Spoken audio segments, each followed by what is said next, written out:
Hi, good morning, and welcome to the School of Serenity. We are being broadcast by Walk to Serenity and by 4MTV, and we are a mental health initiative to bring mental health awareness globally.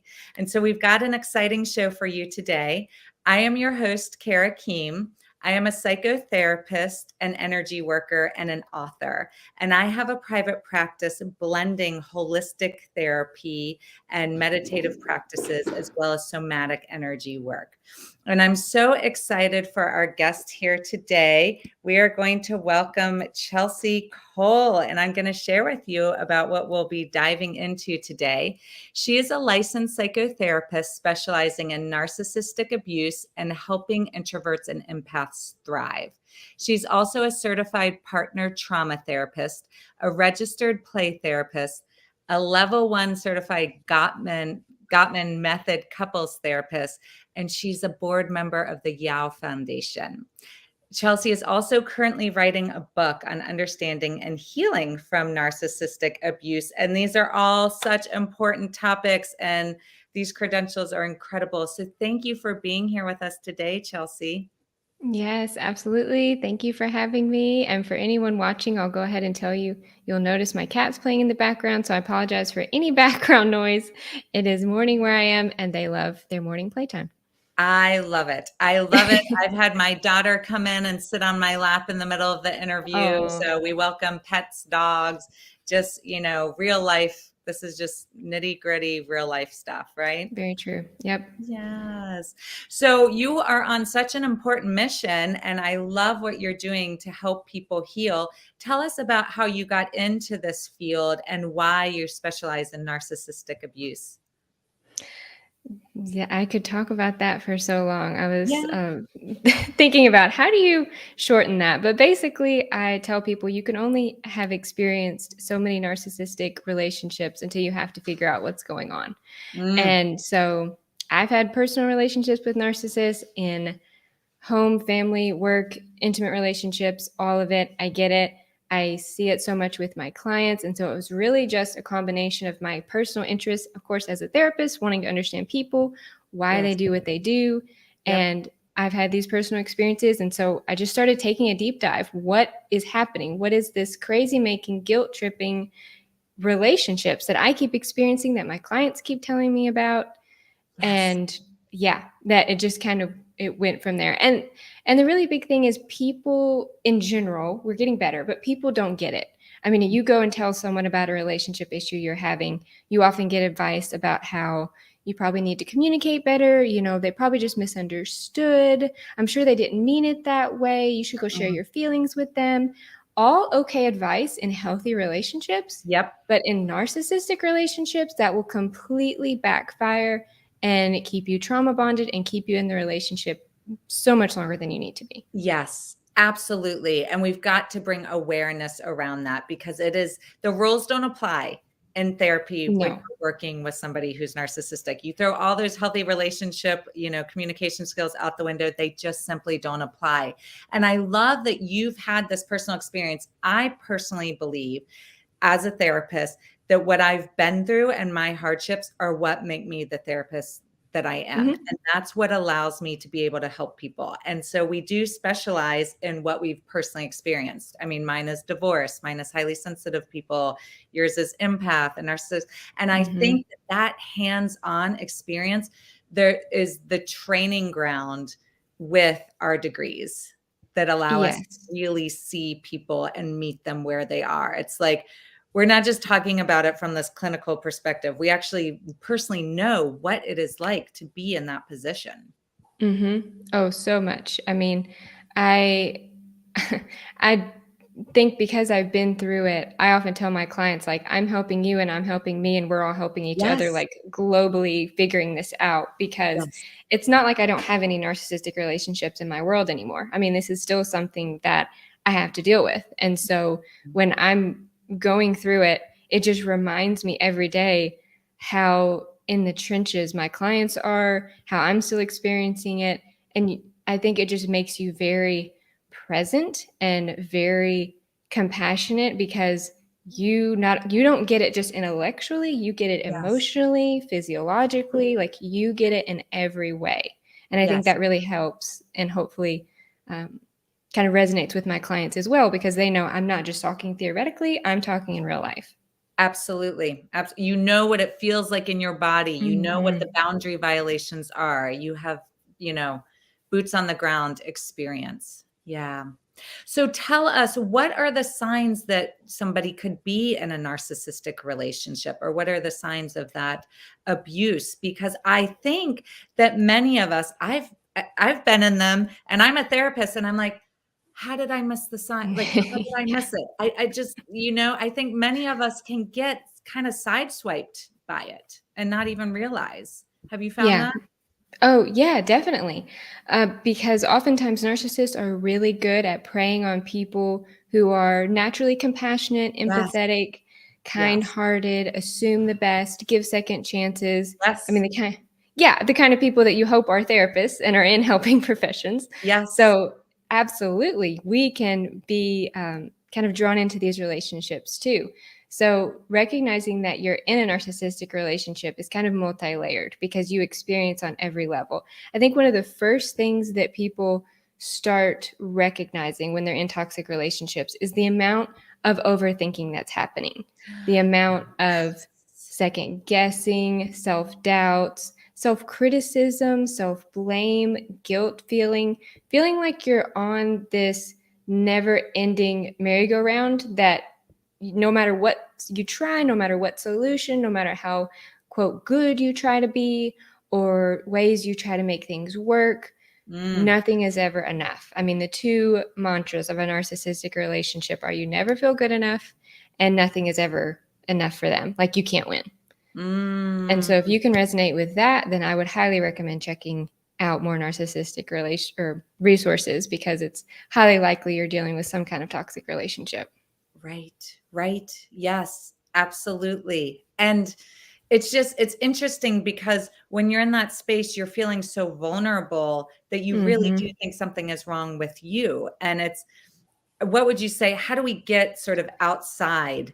Do you know what I'm saying there? Yes, yes, very much. And I mean, narcissists depend on that, right? I mean, they depend on you taking the responsibility. There is always this a relationship with a narcissist is always unbalanced. Like they don't take any responsibility, you take all the responsibility. Yes, They're yes, not empathetic, so you're overly empathetic. Um, yes. they don't self reflect, so you self reflect all the time. You end up feeling like you're doing the work for two people.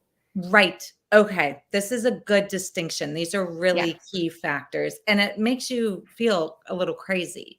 I mean, Hmm. do you start I've started questioning my own sanity sometimes because they are really, really charming until they're not.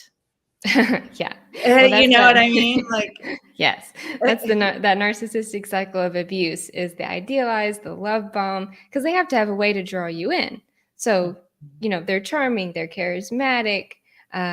If you're dealing with a grandiose, which we can get into the differences of a right. grandiose Yeah. and vulnerable narcissist, but if you're dealing with like the typical narcissist, they're charming, they're talkative, they tend to be extroverted, so they're very alluring. If they can Very. be physically attractive, but there's just something about them that pulls you in. But then as soon as you're in, as soon as you're like, oh my goodness, I'm believing in this fairy tale, like this is amazing, that's when they've got you. Yes. And it's almost, my experience is like a flip switches. Hmm. Is Yeah. that what it feels like for you? It's like they've got you Yeah. in, you're in this fairy tale, and then there's a flip. And I feel like there's whiplash. I'm left going like, Yes. what just happened? Like it was Yes. feeling so good. It's so disorienting. Yes, I was just talking to clients all the time, basically, but this morning about that. And there's a period when you reflect on the relationship where you know that the flip switched, as you said, like it changes. And it's whenever you start settling into the relationship, when they feel like they've got you, when Mhm. you're really invested. Maybe you just got engaged, maybe you just committed yourself to the relationship, maybe you just got married, and then slowly the criticisms, the contempt, the gaslighting, the belittling, they Yeah. used to, be so supportive of this thing. Now they criticize you for it all the time, and they tell you how ridiculous it is and how stupid it is and what a waste of time it is. And they just find ways to slowly but intentionally poke Mhm. holes in your sense of self, your sense of self-esteem, your sense of self-worth until you no longer, even feel like you anymore. Right, right. And I've gotta say, initially, I loved the love bombing. I was like, Yeah. "Oh, this is amazing. This person loves me so much." I now know it's a red flag. Here I am in Yeah. my 40s. I now know it's a red flag. But initially, who doesn't love to be loved bomb? Yeah. Because you're like, "Wow, I am this amazing. This person loves me so much." And so I think it's really important that we know that that intense love bombing is such a huge red flag. Mhm. Yeah, if anything feels too much, like if it feels Yes. too good to be true, Yes. it Yes. is. It is. There's something wrong. And for us to kind of know what makes us sometimes susceptible to these relationships is if you have a history of not feeling good enough, if you have a history of questioning your self-worth or coming from maybe a narcissistic family system or one where you never felt good enough for a parent, then to initially be told you're amazing, to be showered with gifts and praise and Yeah. adoration and admiration, all those things, you feel like you're finally getting your fairy tale. But Yes. healthy relationships are slow and steady, and they're made up of foundational values, respect, honesty, loyalty, and narcissists completely lack that. So they're really good at painting this great picture, but it lacks substance. Yes. Yes. And one thing I struggle with as the therapist is that I have clients come to me and we have this magical connection because it's fast, it's hot, it's heavy. I've never felt this way before. I've met my soulmate. They think of it as in these soulmate terms. And I'm sitting here and I clearly see all the Yes. signs, and, try and point them out, but they are just so deep in their fairy tale, it's hard for them to recognize it at that point. Sometimes. And that's why I often start with people helping them uncover past traumas, Mhm. childhood, family relationships to help them see. Because you're right. If we try to start with kind of poking holes in their what they think is a fairy tale relationship, Yeah. then they probably just won't come to therapy anymore. But They if we, Yeah. yeah, If if I'm we like, can, "By the way, this is a narcissistic abusive relationship. We yeah, just haven't gotten to that point yet, but it's coming." I mean, that's no. not gonna work, right? No, no. But if you can start with, wow, this sounds like really charming. Like this sounds like such an intense relationship. I wonder what your relationships were like growing up. Like, did you feel really Mm, seen and heard and validated? Or did you always kind of feel like you weren't enough?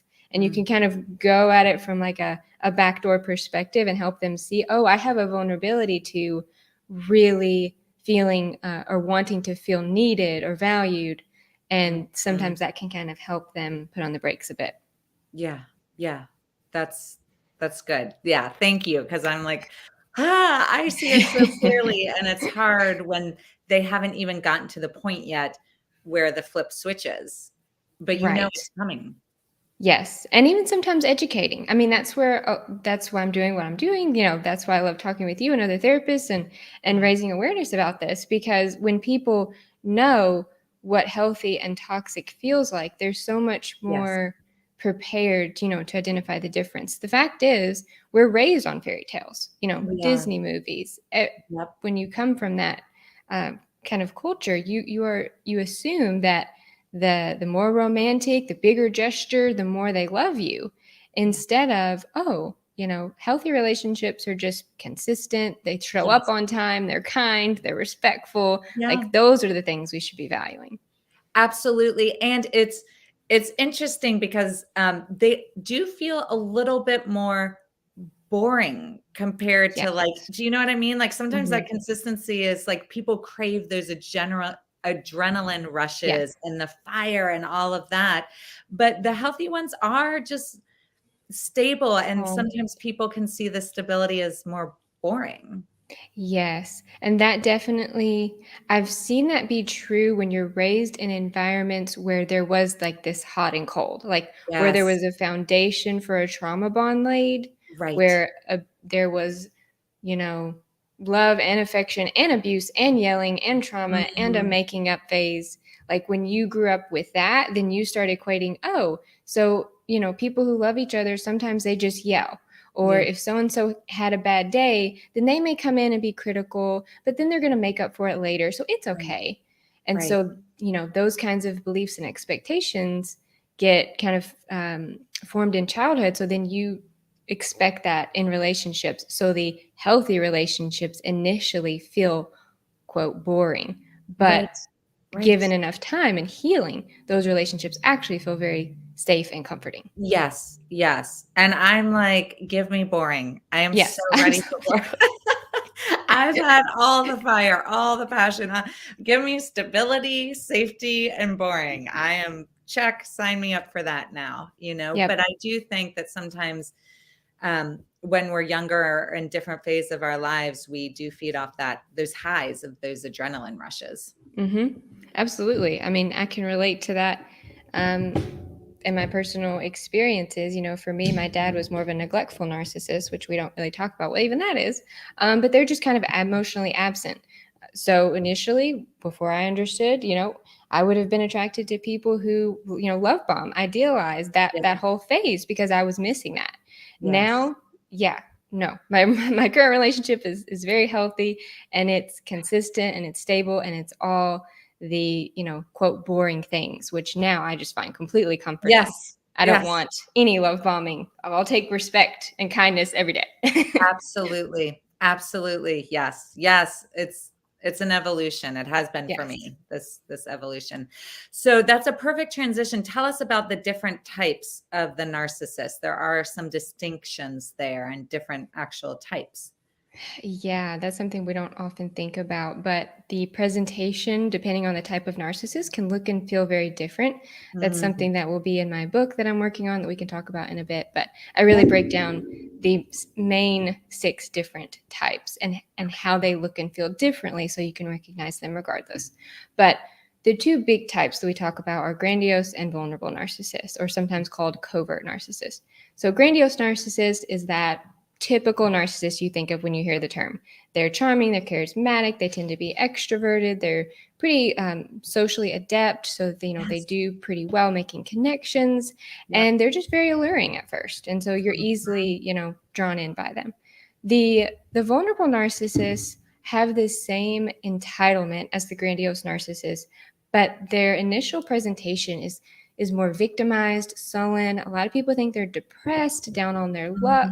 So Mm. they draw people in by getting people to feel sorry for them, by Oh, getting people interesting. to kind of feel guilty for not helping them. Like Uh, a grandiose narcissist would say, "World, look how great I am." But a mhm. vulnerable narcissist would say, "Why doesn't the world see how great I am?" And so Mhm. both obviously play on kind hearted people, Yeah. especially the vulnerable, Yeah. who just want to, help you feel better about yourself. Maybe they think you're in a tough spot. So I'll help you. Let me point out all the positive things about you. But the problem is that's a Mhm. never ending cycle. And you Yes. start helping out of obligation instead of, out of just a choice.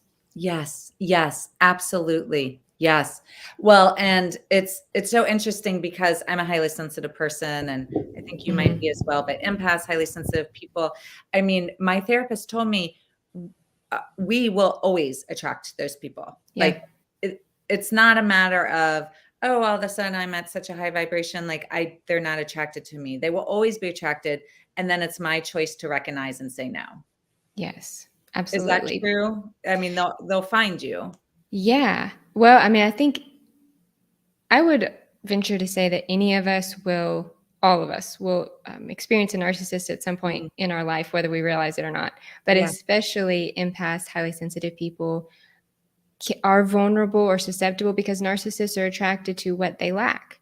And Yeah. so Yes. narcissists are not empathetic, they're not compassionate. Yeah. And so they are drawn to that in you, not because they want to at least consciously be like that, but they'll end up belittling you, criticizing you. That's the contempt. They have this entitled Mhm. disgust for things that, on some level, they know they should be, but aren't willing to be or aren't willing to do the work. Mm-hmm. to act in those ways. So yeah, empaths, highly sensitives, just empathetic people in general will always kind of be alluring to narcissists. So it's really important for us to take responsibility and set boundaries and identify Yes. toxic people. Yes. Yes. Absolutely. Yeah. That's really important. Just especially for my population, I work with all women who are highly sensitive. Yeah. It's like there's like a sign on your head. It's like, okay, That's right. And it Yes. seems to me that narcissists don't really seek therapy. They typically don't, because when you think about it, narcissism works for them, Right. right? Yeah. A lot of times, narcissism, we kind of value that sometimes in business and companies. If you're willing to put yourself first, your needs first, you're willing to brag about what you've done, always talk about your accomplishments, Yeah. triangulate people and make sure that, you're in the top position. Yeah. All of those things kind of get validated a lot of times in business and corporate America. And then it works because people are attracted to their charm, their charisma. They get to control people's emotions and reactions by acting in entitled ways. So Mm-hmm. yeah, a lot of times narcissists are like, I'm not crazy, you're crazy. You have the problem. You need therapy. You're the narcissist. They Yes. project all of those things. Yes. Yeah. Yeah. And we even see it in politics, right? Mm-hmm. I mean, politicians. It's within any, yeah. I mean, those are, I think, political public figures have natural draw for narcissists because they Yeah. have kind of like that built-in status, but Yes. honestly you see narcissists at every level. Mm-hmm. Wow. Right. Okay. Yeah. So this is all such good information. I'm just like taking it in because I just think it's so important that we recognize the signs and symptoms because it's just easy not to. So tell us about your book. I'm so excited that you're going to bring this, to a format where people can read and deep dive and learn more about this. Yeah, my motivation for the book is really to give people kind of an ultimate guide understanding to what you need to understand about narcissism and then what you need to know to heal. So the first half of the book is really about, like I said, the 6 types of narcissists. What do they Mhm. look and feel like? How do you recognize them? What is the narcissistic cycle of abuse? What is narcissistic abuse? Because it is multi-layered. It is not just, you can't just, simply say, oh, this is narcissistic abuse. I mean, it's a process, it's a cycle, and it takes so many Yes. layers. So really understanding what that is, and then giving people a roadmap to healing. Like, what are the things you have to know? How do you set boundaries? What do you do about your personal susceptibilities or vulnerabilities to narcissists to make sure that you don't get into these relationships in the Yes. future? So it's Yes. like a really good overview of all of those, and it talks about some different things and puts them in a book form so you can just have it and you can take it to therapy, or it can, jumpstart you into therapy, or it can Yes. just be a companion guide to your own healing journey. Oh, I love it. I love it. Do you have any projection date for when this is coming out? My intention is early next year. So Okay. that's the goal. Yeah. Yeah. Ah, congratulations. This is so exciting. Yes. Thank you. I'm super excited. Yeah, I'm just so glad there will be sort of this guidebook. And so what do people do if they think they are in a narcissistic relationship? I mean, what is the first step? Because I find it's challenging to get out of them.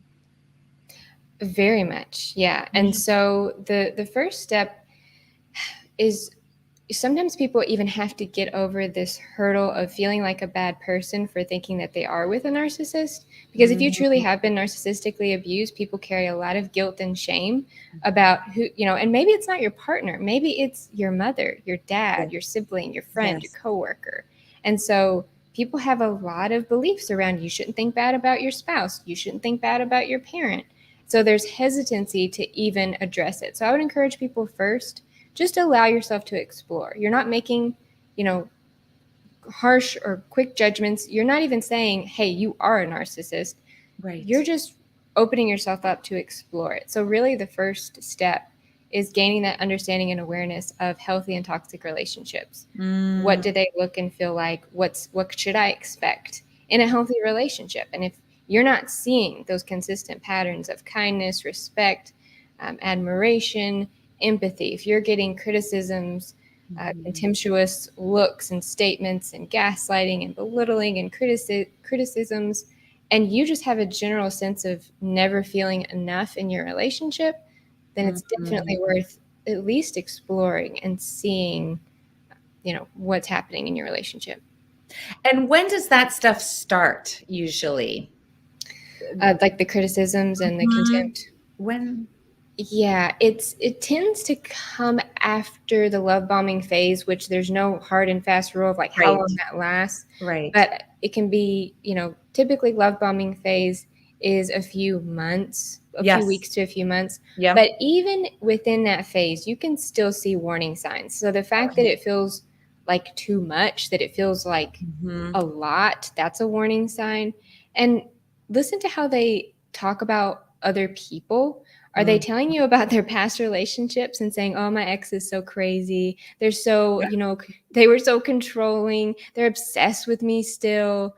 Yes. Um, if they talk bad about those relationships, Yep. um, they will start, slightly gaslighting or criticizing you, or maybe just saying something that makes you feel a little uncomfortable, but you think, "Oh, it was probably just a misunderstanding. They probably didn't mean it that way."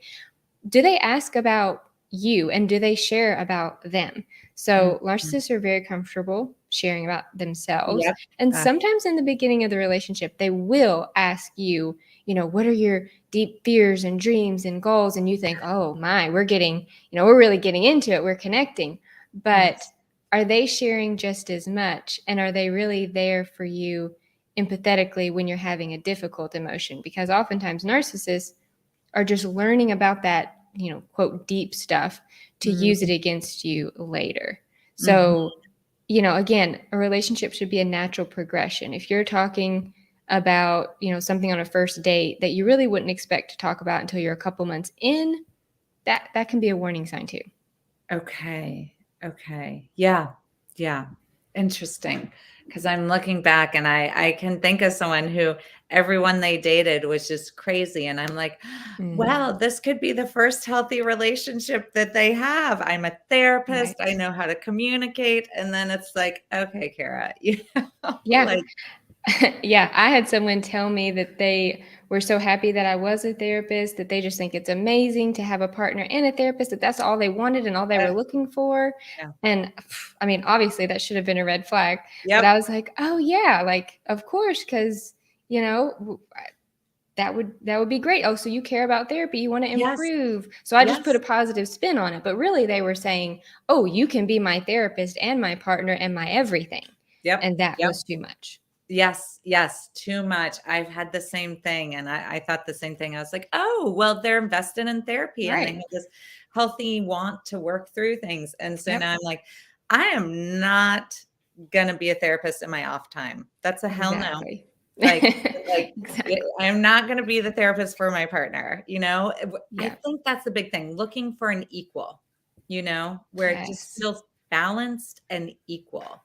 You know that feeling when it feels healthy, balanced, and equal, if they're Mhm. looking to you as, like, the muse or the teacher or something like that, it's like, "Oh, mm-mm," you know? Yeah, and that's what can be alluring at first. I mean, It especially is. when you're in the helping profession. I mean, hopefully you got into it because you wanted to help people. So you're kind of familiar and comfortable being in that helper role. Yes. But you shouldn't be in that role, in an intimate relationship.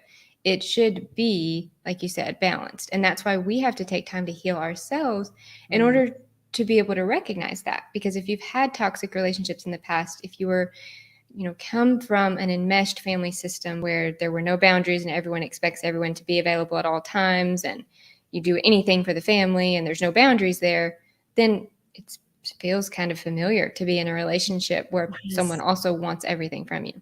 It does, it does. So as we heal ourselves, we're more capable of recognizing and seeing the signs because we Yes. know what the unhealthy patterns are that we're healing through our own trauma work.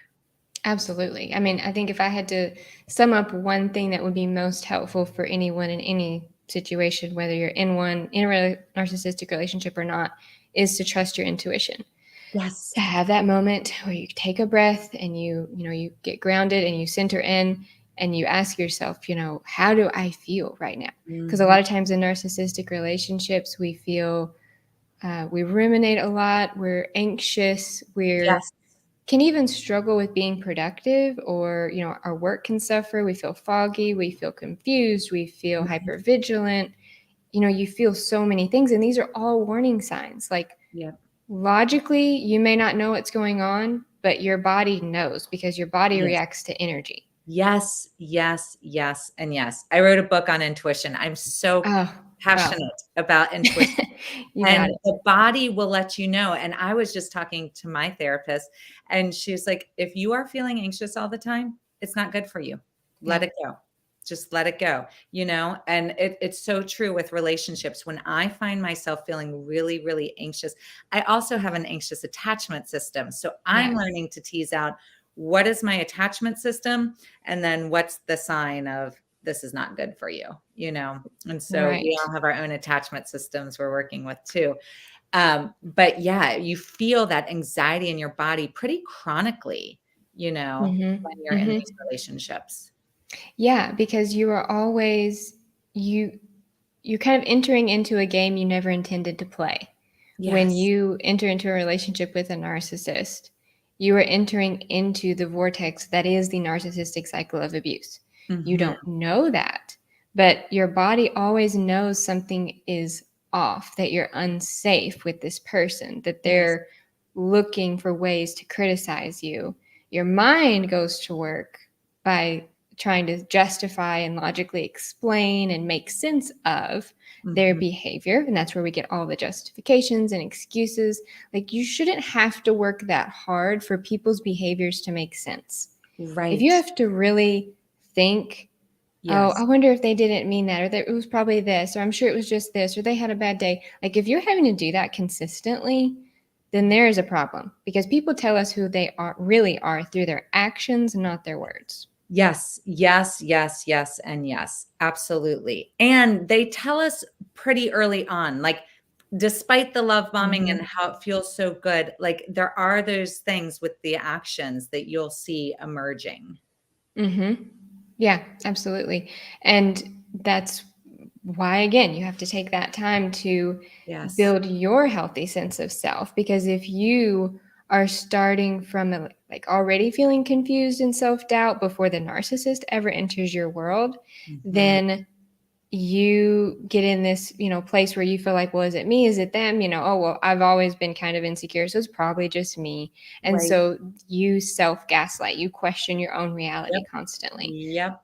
So if you can, get to a healthier place where you listen to your body, you listen to the reactions, you learn to trust yourself, Yes. then you can actually, it's so much easier at that point to Yep. differentiate and to discern, the healthy ones from the toxic ones. It is. It is. Yep. Just getting into your body, seeing how you feel, that intuition, and not questioning yourself. Like, when we start wondering if we're insane, ding, That's so huge. true. Like, you're in it. Right. You're in an Yeah. abusive relationship. I don't care what it looks like or how you can justify it. You're in one. Yeah. And that's something I often ask people too, is to think of a healthy relationship. A lot of times, many of us are more forgiving of intimate partners, but less so of relationship or friendships. So a lot of Mm, times we'll have healthy friends, but then we'll still pick toxic partners. So I'll tell people, think of your friend. Like, what's the healthiest relationship you know? Okay, they have right. someone in mind. I'm like, okay, do you ever like question yourself constantly when you're with them? No. Mm, Do you ever feel, unheard, disrespected, criticized? No, it feels really supported. Okay. They yeah. listen to you, when you have a problem. Yeah, they're very empathetic. Okay. There's your healthy model. This is how you Mhm. should feel in an intimate relationship. But Yes. because of family dynamics, attachment issues, traumas, we make excuses for partners that we don't make for Yes. friends. Yes. Yes. It's so true. Ah, it's so true. This is all such great information. So tell us, do you have any parting tips or parting words? I mean, you've given us so much great information, but is there anything you want to leave our audience with that stands out as, Yeah. Yeah, I know so much. So many more avenues we could explore, yeah, but I think trusting your intuition, and as you know all too well, is key. That's going to be a big part of my book as well is exploring that aspect because it's so big. But I guess the 3 R's that I tell people to kind of keep in mind to deal with narcissist is resist, recognize, and recover. Mm, So resist means mm. start slowly setting those boundaries. Recognize means doing the work to build, awareness and understanding of what's happening, and recover. Make sure you do the healing work, because if you don't, you leave yourself vulnerable for those future narcissistic relationships. Yeah. Yeah, absolutely. So much wonderful, powerful information. I am so grateful you were able to join us. And Yes, me how too. can our audience find you and connect with you, because you're doing such incredible work?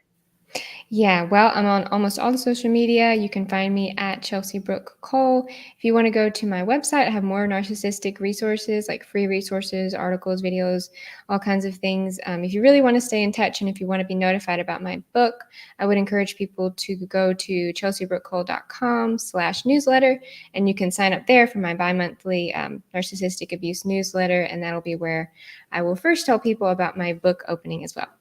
Oh, great. I love it. Well, thank you so much for being here with us today. It's been a pleasure, and I look forward to keeping in touch with you and continuing to help the world understand how to get out of these toxic relationships. Yes, thank you so much for having me. I'm so glad we could talk about it. Yeah. All right. Take good care. All right, you too. Bye bye.